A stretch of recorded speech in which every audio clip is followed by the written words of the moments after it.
Frères et sœurs, nous voilà entrés dans la grande semaine en suivant Jésus et nous avons commencé avec les cris de joie, le chant du Hosanna. Hosanna au roi des rois, Hosanna au plus haut des cieux. Ce sont des cris de joie. Et nous allons achever cette semaine sainte par la joie de la résurrection. Et nous dirons ce que nous dirons à ce moment-là, je ne le prononce pas encore, il est ressuscité, il est vraiment ressuscité. Et c'est l'invitation à la joie et à cultiver la joie à travers cet alpha et cet oméga de la joie. Une joie à laquelle le pape François nous invite très souvent, une joie que on dit chrétienne, qui vient de la passion, de la mort et de la résurrection de Jésus. Ça n'est donc pas une joie légère, c'est une joie grave, qui a tout son poids, mais c'est une joie.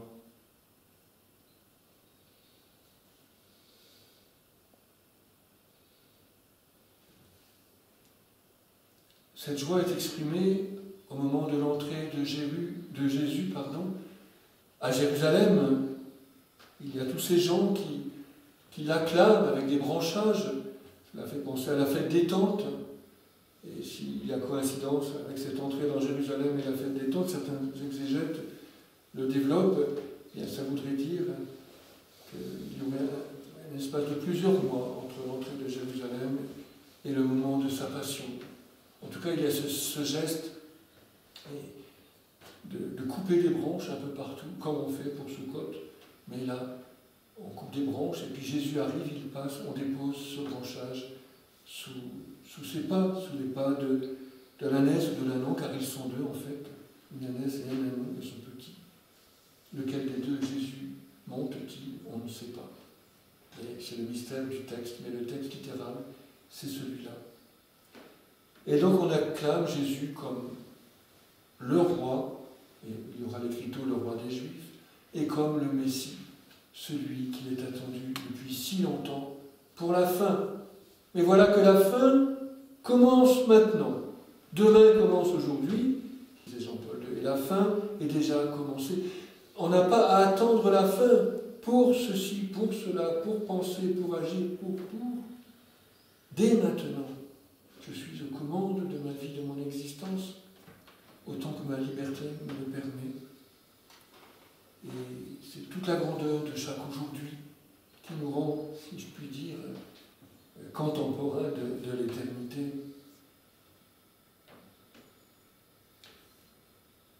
Donc Jésus est acclamé comme un roi. Nous l'avons entendu dans la première lecture, il est le serviteur souffrant, préfiguration de Jésus, ce serviteur dont nous parle Isaïe. Et nous allons relire tous ces récits, nous venons de les lire tout au long de cette semaine, et nous allons les relire dans la semaine qui vient, dans cette semaine qui est déjà commencée, pardon. Il est le serviteur. Et il y avait une parole ce matin dans l'office, non, c'était dans l'évangile, je crois. Enfin, il est le roi qui vient à notre rencontre. Jésus est le roi qui vient chez moi. Il est le roi qui vient chez moi, il est le roi doux et humble de cœur, monté sur un petit âne. La douceur du serviteur. Il vient régner chez moi en me servant. Et il est le serviteur souffrant. Il vient chez moi en souffrant pour moi. Jésus a souffert et est mort pour moi, pour que par lui, je puisse offrir ma souffrance et donner à cette souffrance une fécondité nouvelle et un mystère de vie, et vivre par lui de la vie éternelle. Et à travers la parole de Dieu d'aujourd'hui, celle du dimanche des Rameaux, donc Matthieu, chapitre 21, eh bien, nous avons Matthieu qui cite la parole de Zacharie, si je ne me trompe. Dites à la fille de Sion, voici ton roi qui vient, humble, monté sur une ânesse et un petit âne, une bête de somme. Nous avons la même citation, la même allusion dans le récit de l'Annonciation. Ça veut dire que les rameaux et l'Annonciation sont comme un diptyque. Réjouis-toi, fille de Sion, ton roi est là, il danse en toi. Réjouis-toi, peuple de Dieu, Israël, homme, femme de l'univers. Ton roi vient vers toi. Donc cette invitation, c'est fort et c'est fou, à la joie d'un roi qui vient régner en moi, si je le veux, si je l'accueille, si j'ouvre grand la porte de mon cœur, et il vient régner à moi par sa douceur, par son amour, par sa joie, par sa paix, par son humilité et par son service. Un Dieu qui se fait mon serviteur le plus intime, et pas un serviteur, on n'est pas au théâtre, jusqu'à avoir un visage qui n'est plus reconnaissable, jusqu'à avoir un corps recouvert de boue, de bave, de sang, absolument repoussant. Donc Jésus vient dans mes enfers, de quelque nature qu'elle soit, et il est là. Et il vient pour me sauver. C'est quand même impressionnant, et c'est la prière d'ouverture, justement, parce que quel est le lien entre l'Annonciation et les rameaux, à travers ce « Réjouis-toi, fille de Sion », l'annonce du Messie, le roi des rois, d'accord, mais c'est que Dieu se fait homme, c'est le mystère de l'incarnation. La prière d'ouverture de cette messe, Dieu éternel et tout-puissant, pour montrer au genre humain quel abaissement il doit imiter, tu as voulu que notre Sauveur, et voilà la déclaration de l'incarnation, dans un corps semblable au nôtre, subisse la mort de la croix. Il veut vivre, il a voulu vivre jusqu'au bout et jusqu'à l'extrême de l'amour, tout ce que nous vivons. Tout ce que nous vivons dans notre vie. Et nous savons bien qu'il y a ces trois annonces de la passion, de la mort et de la résurrection de Jésus que ces disciples n'ont pas bien compris, et on les comprend. Et nous-mêmes, nous comprenons quelque chose, mais ça reste un mystère. C'est tellement grand. Et ici, Jésus, ça ne m'avait jamais autant frappé dans le récit de la Passion. On est encore dans la chambre haute, au moment que nous appelons l'institution de l'Eucharistie. Nous le célébrerons jeudi soir. Il y a Jésus, voilà, qui consacre le pain et le vin et qui ordonne en même temps ses disciples, premiers prêtres, à sa suite, lui le seul et unique grand prêtre. Et puis voilà, ils ont chanté les psaumes. Ce grand et beau mystère de la liturgie, frères et sœurs. La liturgie nous aide à vivre ce que nous avons à vivre. Et comme c'est grand que les évêques de France et certainement d'autres conférences dans le monde entier ont préparé des rituels, des formulaires pour pouvoir vivre tous les jours saints, même sans messe, même sans prêtre, même sans la forme habituelle de la célébration de notre religion. La liturgie, ce cœur à cœur, ce corps à corps avec Dieu au centre de notre vie.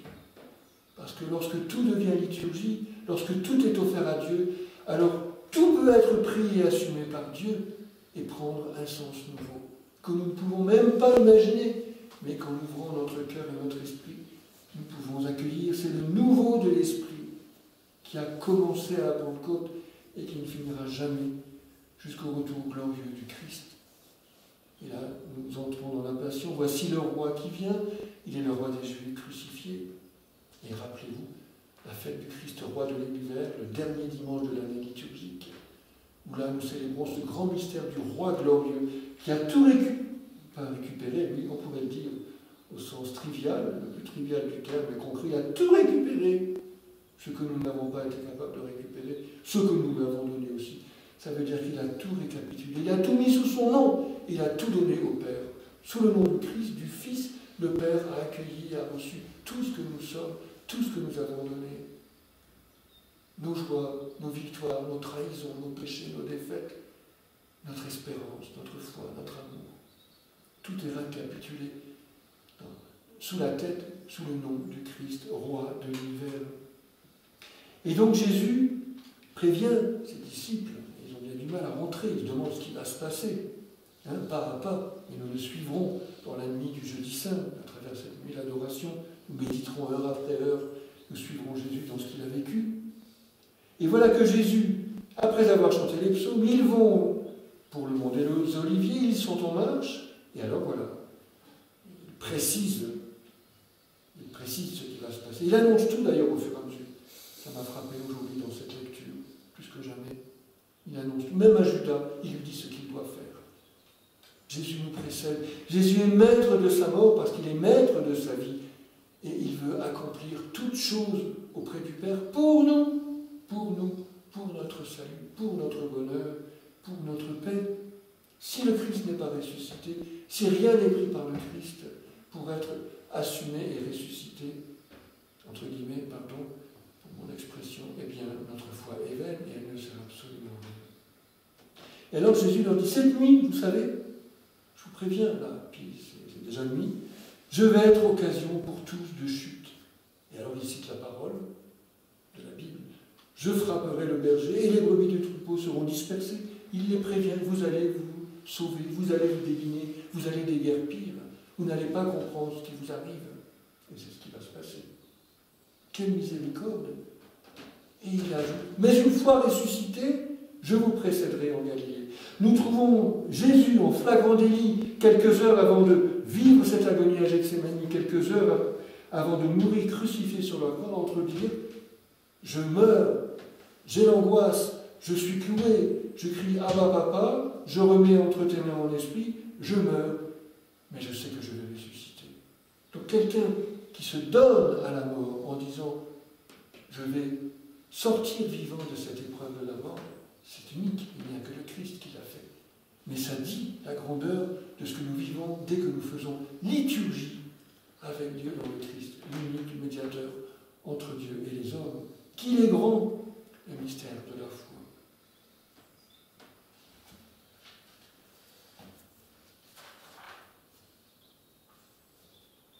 Donc cette grande traversée entre la joie des rameaux, la joie de la résurrection, et bien sûr au milieu la Pâque, le passage, le grand passage. Mon âme est triste à en mourir, restez et veillez avec moi. Voyez, Jésus nous unit à tout ce qu'il vit. Il n'a rien vécu de chaque instant de sa vie sans que nous lui soyons unis d'une manière ou d'une autre. Mais il y a des moments, comme à Marie, à l'Annonciation, veux-tu, et ici, restez, veillez avec moi. Voulez-vous rester avec moi? Au moment, Jean 6, du grand sermon sur l'Eucharistie, sur le pain de vie, pardon, eh bien, il va dire, vous aussi, vous voulez partir. Il nous suscite dans notre liberté et dans notre volonté. Est-ce que tu veux rester avec moi? Est-ce que tu veux faire confiance? Est-ce que tu veux croire? Tu ne comprends pas tout, mais est-ce que tu me fais confiance? Rappelle-toi tout ce que j'ai fait pour toi. Ça n'est pas une emprise, puisque tu es libre de croire. Et que les signes, frères et sœurs, ont donné à des gens de croire, et aux mêmes gens, à d'autres gens qui assistaient au même événement, de ne pas croire. Mais il nous suscite. Veux-tu? Est-ce que tu veux? Parce que Jésus, comme nous dit le narrateur, a commencé à ressentir tristesse et angoisse.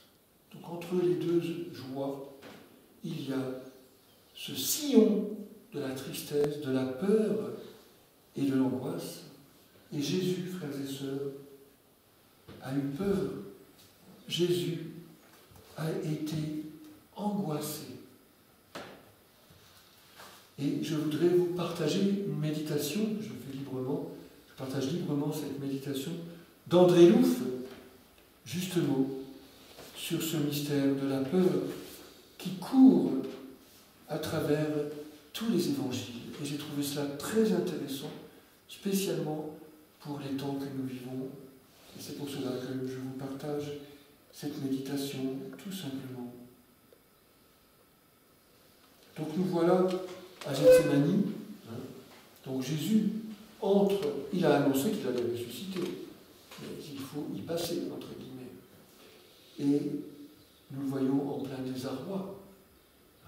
Père, si c'est possible, il y a l'esprit qui est fort, il y a la chair qui est faible, et l'esprit veut adhérer, mais l'émotion, le ressenti, le vécu, Jésus est vraiment pleinement homme, eh bien, il y a cette épouvante et cet effroi.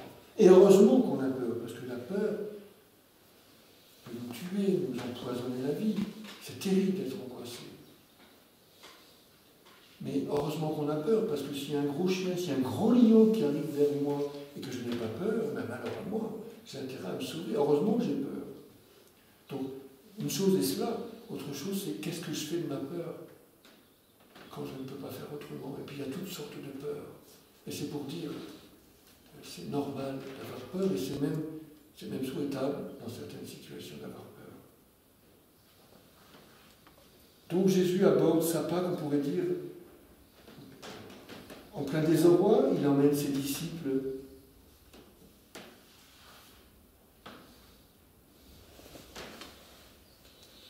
avec lui. Et on sait, si on met bout à bout tous les évangiles, que les disciples, ils n'emmènent pas large non plus, ils ne comprennent pas trop ce qui se passe. Et il les invite à lui tenir compagnie, il les invite à prier. Et eux, ils ont été avertis, mais ils ne sont quand même pas très conscients de la gravité de ce qui est en train de se passer. Et 3 fois, ils s'endorment. 3 fois, ils s'endorment. Et puis, sans parler de Pierre, Pierre, fanfaron, mais nous sommes bien comme lui aussi, ça n'est pas une critique. Oui, si tous viennent à tomber à cause de toi, moi, je ne tomberai jamais. J'aurais pas peur. Alors il va donner un coup d'épée sur l'oreille d'un garde, et puis il va être le premier à se sauver. Il va quand même revenir dans la cour, et puis on va dire, ah mais t'étais avec lui, il va nier. Et il se sauve de la manière la plus terrible, je ne connais pas cet homme. Pour moi, c'est une phrase riche d'enseignements, car dire, quand on connaît Jésus, quand on est l'ami de Jésus, et Jésus est plus qu'un ami ordinaire, c'est aussi Dieu, et bien dire, je ne connais pas cet homme, eh bien, c'est me nier moi-même, c'est abandonner mon identité, c'est ne plus savoir qui je suis, c'est quitter tout repère. Alors, d'un point de vue psychologique, émotionnel, tout ce que vous voulez, humainement parlant, bien sûr qu'on peut vivre des choses comme ça. Mais voilà, il a ce rendez-vous. Donc la Pâque est inaugurée dans la peur, et une peur qui est générale. Il y a la peur de Jésus, angoisse, tristesse, l'agonie. Il y a même un endroit où on dit qu'il a une sueur de sang. Ça a été remarqué sur des personnes lorsqu'il y a une frayeur tellement forte que voilà, les vaisseaux sanguins éclatent. Et il y a une sueur de sang qui recouvre la peau. Donc la peur de Jésus, la peur des apôtres, mais la peur des grands prêtres. Pourquoi est-ce qu'ils livrent Jésus? Parce qu'ils ont peur des Romains, ils ont peur d'être écrasés. Et même Pilate, je me lave les mains. Si on met bout à bout toutes les paroles de Pilate, on sait bien que... D'ailleurs, les Juifs jouent sur ce danger pour Pilate de ne pas aller jusqu'au bout. Si je ne me trompe, c'est Pilate. Parce qu'il dit, oui, mais tu comprends... Enfin, en gros, c'est ça. Si tu ne le condamnes pas, si tu ne fais pas ce qu'on te dit, tu vas voir, l'empereur ne va pas être content, il va te destituer. Donc tout le monde a peur.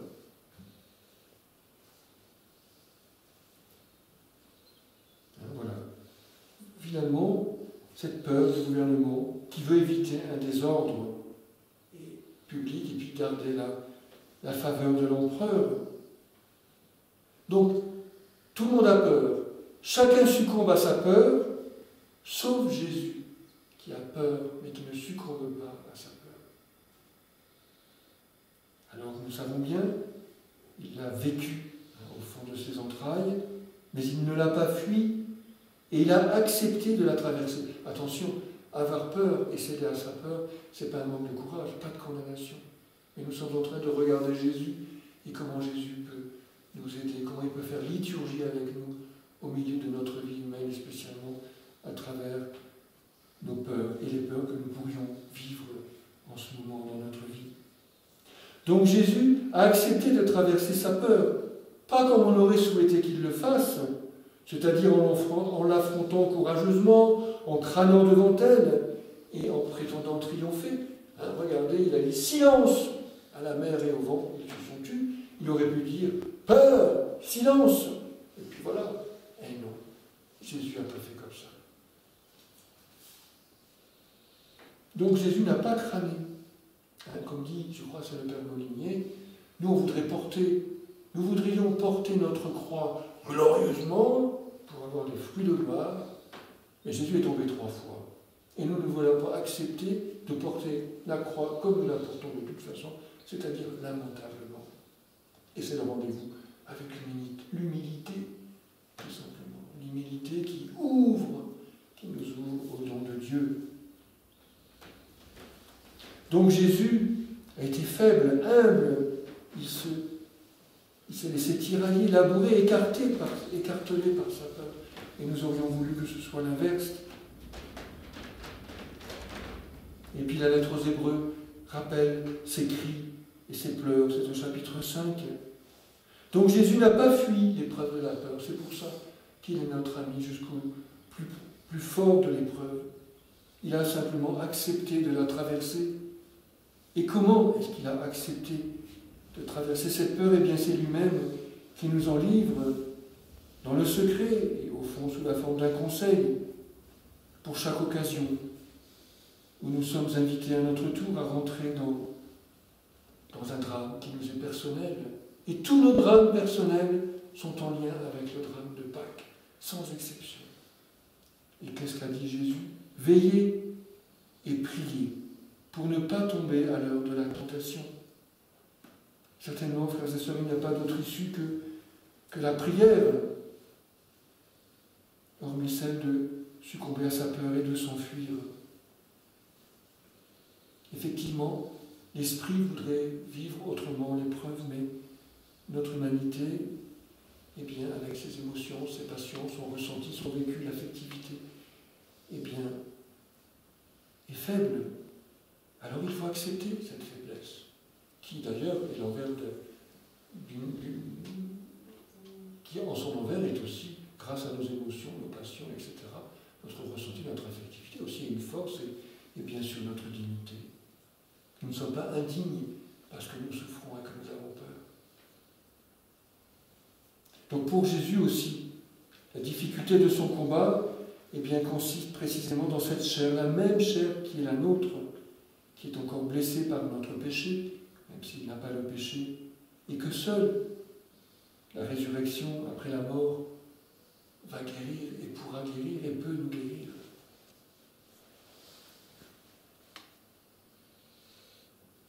Et cette ardeur de l'esprit, qui est déjà aujourd'hui plus forte que la faiblesse de la chair, Jésus l'a exprimée dans une formule de prière dont les apôtres ont retenu des bribes. Et rappelez-vous, cette parole de Jésus, donc il a peur, il ne la fuit pas, il accepte et puis il donne cette peur au Père. Père, s'il est possible que cette coupe passe loin de moi, il veut faire la volonté du Père. Dans son corps, dans son humanité, dans son sentiment, il ne veut pas souffrir. Et c'est normal, il ne faut pas vouloir souffrir. Et alors, il réunit tout cela ensemble en donnant tout au Père. Et il dit, il donne au Père. Père, si c'est possible, cette peur, ce refus de souffrir, je te le dis, je te le donne. Il est à toi, ma souffrance est à toi, et ma peur sont à toi. Jésus ne joue pas au brave, il ne cache pas sa peur, il la confirme plutôt, et il l'expose devant son Père, et il en fait même la matière de sa prière. Vous savez, comme on se sent bien, toutes les fois on arrive à prier jusqu'au bout, à dire, bon, il y a des mouvements en nous, et puis on se met à parler à Dieu, silencieusement ou alors à haute voix, et on dit chaque chose. On déroule tous les mouvements de notre esprit, un par un, toutes les circonvolutions, et on dit tout, mais tout, dans tous les détails. Et quand on le fait, cela vraiment, spécialement dans les moments de souffrance, eh bien, il y a une paix extraordinaire qui vient. Et alors, on peut repartir autrement. Et son Père comprendra tout le poids de sa peur. Et puis Jésus, ensuite, donc il donne sa peur, il dit son effroi, son recul, et puis après, il ajoute, cependant, non pas comme je désire, mais comme tu désires. Alors le premier désir de Jésus, c'est celui de sa chair, qui est aussi notre chair. Il a peur, il voudrait écarter ce qui le menace. Mais la peur La peur, ce n'est pas un désir, c'est tout le contraire, justement. La peur, elle n'est qu'épouvante devant le désir, ou devant le désir de l'autre, et la peur, elle nous bloque. La peur ne libère jamais, et il n'y a qu'une seule façon de retourner la peur. Jésus l'offre au désir de son Père, c'est-à-dire à l'amour du Père. Non, pas cette peur qui me ferait fuir, Père, mais c'est que toi, dans ton amour, tu désires pour moi. Parce que toutes nos peurs, au fond, sont des peurs de l'amour, et seul l'amour, et l'amour vrai, peut les guérir. Alors, nous ne sommes pas forts, mais nous pouvons tout donner à Jésus pour qu'il donne tout au Père. Alors nous pouvons, en ce temps particulier, c'est vrai, d'épidémie, où nous pouvons avoir peur, il y en a qui ont peur, et ils ont raison, c'est difficile, eh bien, de tout donner au Père, de vivre avec Jésus, de mettre notre main dans la main de Jésus, de laisser vivre Jésus dans notre cœur, dans notre peur, dans ce que nous vivons. Pas besoin d'avoir peur, mais de tout ce que nous vivons. Et puis de faire liturgie avec lui, et de tout offrir à l'amour du Père, et de lui donner tout cela. Et de désirer vivre cette joie qui est annoncée au rameau, cette joie que nous vivrons à Pâques, cette joie qui vient justement de ce que le Christ a offert toutes choses au Père. Et que par son amour pour le Père, dans son amour pour nous et l'amour du Père pour nous, eh bien, toutes ces choses ont été transformées et elles sont devenues un bien pour la vie, le bien qui est un bien de résurrection, un bien de vie éternelle.